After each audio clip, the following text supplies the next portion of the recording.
Hello riders, welcome back to my channel. I am back with a new video. So riders, आज हम समझेंगे bike के feature के बारे में, that is ride by wire system.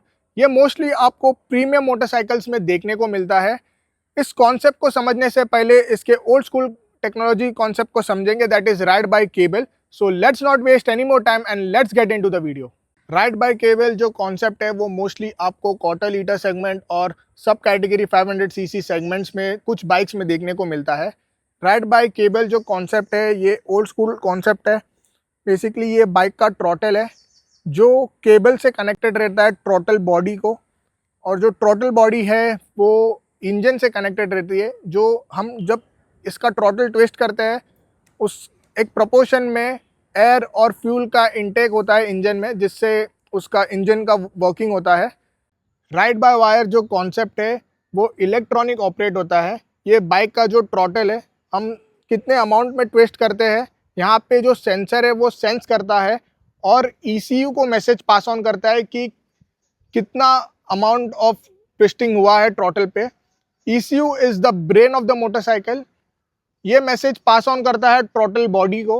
ट्रॉटल body उस message को समझकर उतने प्रपोर्शन में ट्रॉटल वाल्व्स ओपन करता है, जिससे एयर और फ्यूल इनटेक होता है इंजन में।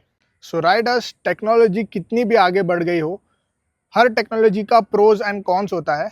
राइड बाय वायर के प्रोज को समझते हैं। राइड बाय वायर का जो ट्रॉटल रिस्पॉन्स है वो प्रिसाइज होता है। इसी के साथ यही नहीं, राइड बाय वायर उसके सेफ्टी फीचर को भी एनेबल करता है, जैसे कि cruise control, traction control and even the riding modes.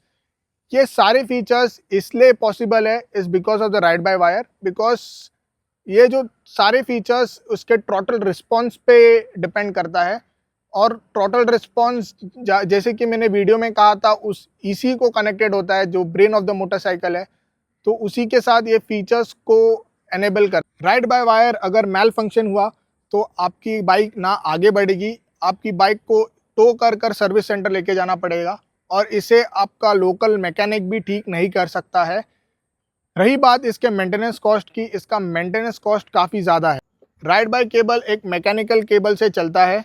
अगर ये केबल टूट जाता है तो आप कुछ इंडियन जुगाड़ लगाकर एक मैकेनिक के पास पहुंच सकते हैं और इससे आपका कोई भी लोकल मैकेनिक फिक्स कर सकता है एक नया केबल फिक्स करके। इसका कॉस्ट बहुत इफेक्टिव है, कम कॉस्ट में ये बन जाता है, अनलाइक राइड बाय वायर। बात करेंगे इसके कॉन्स की। राइड बाय केबल आपको एक 1 मिलीसेकंड का लैग मिलेगा। Ride by wire smooth throttle response है, बट राइड बाय केबल में आपको थोड़ा लैग मिलेगा। इसी के साथ आपको जो additional features ride by wire में मिलता है, जैसे कि क्रूज कंट्रोल, ट्रैक्शन कंट्रोल और राइडिंग मोड जैसे फीचर्स आपको राइड बाय केबल में एनेबल नहीं होता है। सो राइडर्स, क्या आपको पता है ये ride by wire technology invent हुआ है एविएशन इंडस्ट्री से, which was known as fly by wire. And इस कॉन्सेप्ट को टू व्हीलर सेगमेंट में लाने वाला यामाहा था। ये एक ब्रांड ने टू व्हीलर सेगमेंट में इसको इंट्रोड्यूस किया था 2006 में यामाहा की R6 वाले मोटरसाइकिल में। एंड मोस्टली बाकी ब्रांड्स ने भी ये कॉन्सेप्ट लाया एंड ये आपको अबव 500 सीसी सेगमेंट्स में ये कॉन्सेप्ट देखने को मिलता था। बट KTM एक ऐसी ब्रांड है जिसने ये कॉन्सेप्ट को इंट्रोड्यूस किया 400 सीसी सेगमेंट में। Thanks to Yamaha for getting this feature in this two-wheeler segment and KTM for offering this feature in its 400cc motorcycle. So riders, video को हम यही एंड करते हैं। आप कमेंट करके बताओ आप कौन सा ट्रॉटल केबल प्रेफर करोगे, राइड बाय वायर या राइड बाय केबल। वीडियो अच्छी लगी तो do like, share and subscribe to my YouTube channel. Until then, ride safe, take care and God bless.